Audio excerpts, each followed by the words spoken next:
We can talk about whether the THD is 0.2% or 0.3%.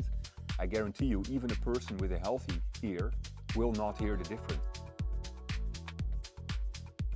We actually celebrated the Sonion 50th year anniversary last week. So we are a manufacturer of components for hearing aids. We really consider ourselves as a development partner. For as long as I've worked there and as long as the history of the company has been there, we have worked with the Big Five. I have been lucky to be part of this company for about half its lifetime, so almost 25 years in different roles. So initially I was responsible for supporting customers with technical issues, both failures happening in the field, but also failures happening in customers' production. Then after some years where I switched to be a project manager and eventually became program manager, where I was responsible for the development of all new microphones, like 6500 microphone, 5000 microphone and several others. So then I became responsible for the application engineering department, as well as the CQS, Customer Quality Service Department, managing a global team of engineers. And currently we merged all the activities under Technical Account Management Department. So yeah, I've been in different aspects of the company, which is nice. It helped me to see things from different perspectives. When I look at the hearing aid, there is a lot of emphasis on performance and there is a lot of emphasis on features. A lot of focus is on using artificial intelligence or smart process. What is more rare and is to emphasize much more on reliability. I see, for example, Sonova or Phonak is doing this quite strongly with the called the life-proof. Starkey has done that quite a lot, building on the strength of the RIC cable, for example, but others not so much. If I, as a consumer, buy a product, we can talk about whether the THD is 0.2% or 0.3%.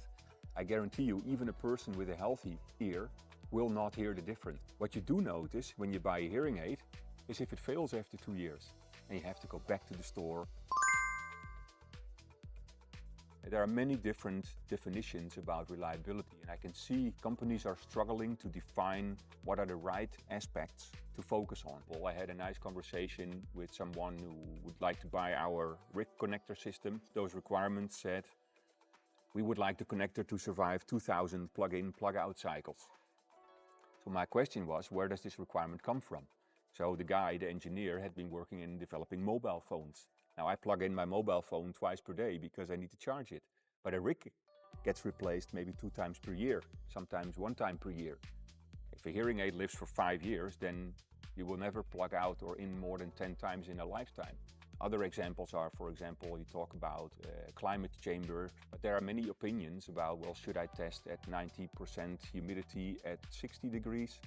Or should I test at 95% humidity at 40 degrees? It's very difficult to answer these questions because in the hearing health industry, different from more commercial consumer market industries, there's no standard for reliability.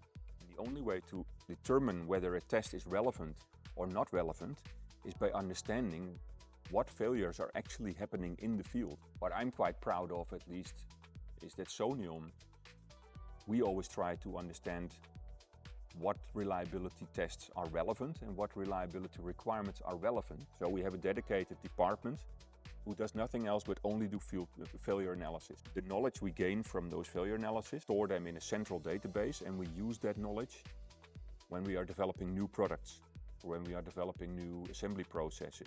Also when it comes to testing, so the connection between understanding the field failure and developing the right test and having the right requirements set for new products, they have to be connected to each other. That are important in China. We want to move fast, but we want to move also at a lower cost. Now, I think in any product, of course, that you buy, reliability always comes at a price. So there is a compromise to be made. Speed, you cannot squeeze 25 years of experience in 1 year of development. When you are a new company or relatively new, then it's important if reliability is important for you, then it's important to find a partner that can share the knowledge so that you can utilize that in your own developments as well. Reverse engineering is one way to make a new product, but it's difficult to make it good if you do not have the knowledge, the design knowledge, to really make it work. So you could copy something, that doesn't mean that it's going to sound nice as well. And it's partly in the knowledge of the signal processing, how to get it right. But automation will in principle not make the product necessarily better. Yeah, if you have to spend $1 million on a very precise robot arm, sometimes it's a nice marketing feature to say this is an automated receiver, and people will assume that somehow the tolerances are tighter, but we know from experience that that's not always true.